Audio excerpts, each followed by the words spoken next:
We're gonna go into the topic of utilizing the deadlift for Olympic weightlifting, and we're gonna start right now.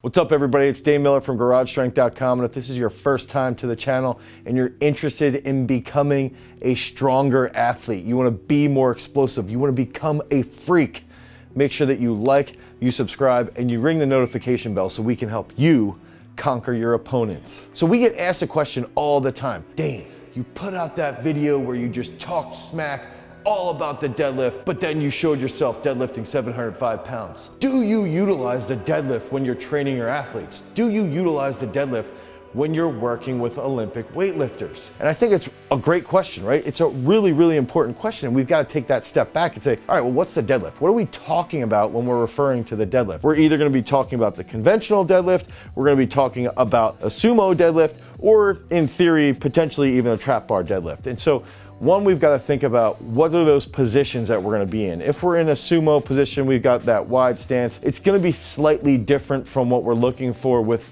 the realm of Olympic weightlifting. We're going to have a little bit of a round thoracic spine. We're going to set and we're going to have a shorter range of motion when we're pulling. If we're talking about that conventional stance, now those feet are going to be a little bit closer to where we're pulling with the snatch or with the clean. And what ends up happening is we can see our knees are gonna clear back when we're pulling a very, very heavy deadlift. But we also have to think about the best deadlifters in the world. They're gonna be rounding their back initially right off the floor. They're gonna have a little bit of flexion that gets set and is stable, and that's gonna help them pull a ton of weight. There is gonna be, as the bar gets past the knees, a little bit of hip extension to keep that bar tight and to finish that big, heavy pull. So we know when we're talking about those muscles that are going to be utilized, we know that in these two specific movements, the sumo dead and the conventional dead, that we're going to be using a lot of the posterior chain. We're going to be utilizing a lot of our lower back. And if you've ever deadlifted consistently really, really heavy, you're going to notice that your lats tend to get quite a bit sore. So we also know that those are muscles that do transfer over really well to Olympic weightlifting. The lats can help keep that bar nice and tight off the floor. Clearing those knees back is a key concept. Utilizing the hamstrings, that's really important when we're talking about Olympic weightlifting in the pull. Now we go into the trap bar, okay? Trap bar deadlift, bar's gonna be loaded. We're gonna be in a similar stance to our pulling position. It's gonna be a bit more quad dominant, okay? And that's why I do like that trap bar deadlift, where it's gonna be a little bit more quad dominant. We're gonna apply force through the floor, and we're gonna have hip flexion right off the floor, and then we can get to the top. It's not going to be as posterior chain dominant as the sumo and as the conventional deadlift. We're still gonna be training our lats to a point, we're still gonna be training our erectors to a point, but not as much as what we'll see when we're training with that conventional deadlift. Now let's go into Olympic weightlifting. We gotta think about snatch, we gotta think about the clean jerk and what we're looking for. We know that we have our technical models of Jin Chun Kuo. We know that we want those knees to clear back right off the floor. We know that we wanna load our quads.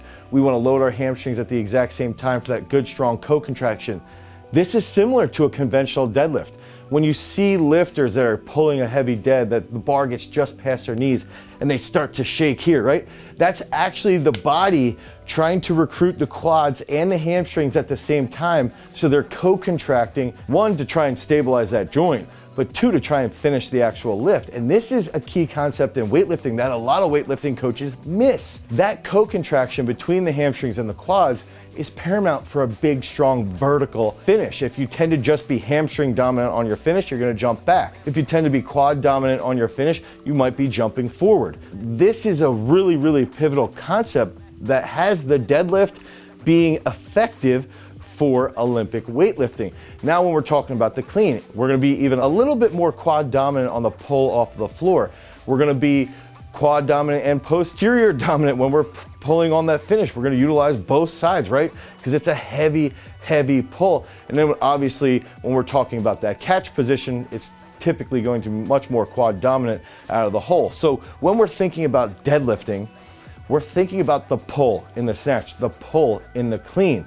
We know what muscle groups that are going to be utilized, they're going to be very, very similar. Now there's a couple differences here. The speed is going to be much slower on a heavier deadlift. The speed is going to be a little bit altered and the patterning is going to be slightly different. So that next step is, should you actually utilize a conventional deadlift or a sumo deadlift or a trap bar deadlift if you're trying to improve your pull in the snatch or the clean. And here is a long-winded answer. If we're talking about the sumo deadlift, cross it off the list, don't use it at all, okay? Do not use it at all. You're gonna get tight in your hips. It's not gonna transfer over at all to your clean pull. It will not transfer. I don't care what any of the fitness gurus out there, what any strength gurus out there, sumo deadlift is not gonna transfer over to the Olympic lifts. Now, let's get into the conventional deadlift. What do I think about this? I think it's absolutely worthless for Olympic weightlifting. I think you're gonna get to a point where you're setting yourself up to really impede on the technical precision that you need in Olympic weightlifting.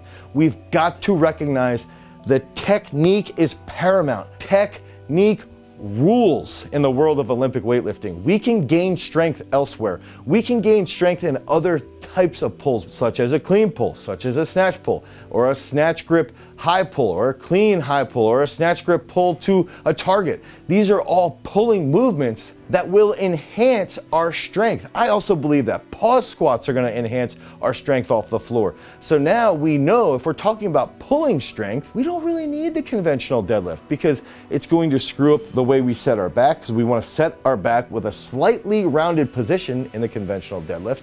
And we also know that we're gonna stay over the bar and typically rock back a little, almost where our toes start to pop in the conventional deadlift. This shouldn't happen in a pull with the snatch or with the clean. Now, there's two things here. The trap bar deadlift poses a little bit of an interesting issue here. If I have athletes that have problems with their lower back, or they have problems just getting heavier pulls in, they're injured in some way, I have utilized the trap bar deadlift in random situations. Not frequently at all, but I have used it to maintain leg strength because it can be a quad dominant movement, and I do like it for easing stress off the back. It's not that bad for Olympic weightlifting. I wouldn't use it as a primary strength movement with the pulls, and I really wouldn't use it more than once a year, once every 18 months. So I'm not gonna oppose it tremendously. Now, what I will say is I do like to, at times, really far out from a major competition,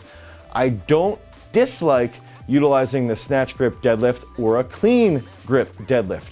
But I like my weightlifters to execute that snatch grip deadlift or a clean grip deadlift the exact same way they will be pulling a clean.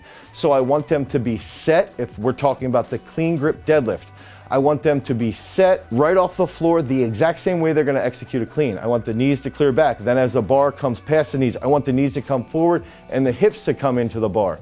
Same principle stands for when we're talking about the snatch grip deadlift. The position from the floor to the knee has to be identical to what we're looking for when we're doing a snatch. And as the bar goes around and past the knee, it has to be identical to how we're executing that snatch movement. So it's not going to be the classic conventional deadlift where we're a little bit rounded in the back and we might be a little bit forward, or we might be falling back slightly into our heels a little bit more and less load is on our toes. What I want when we're pulling with that heavy snatch deadlift or that heavy clean deadlift is full application into our heels and full force into our toes and even to the middle of our foot. So it's a really important concept. When it comes down to it though, sumo deadlift, don't even think about it. It's worthless for Olympic weightlifting. Conventional deadlift, it's not worth it unless you're trying to have a party trick. Trap bar deadlift, once in a while, I'd say once a year, once every 18 months, or if you have an injured athlete and you need to maintain leg strength.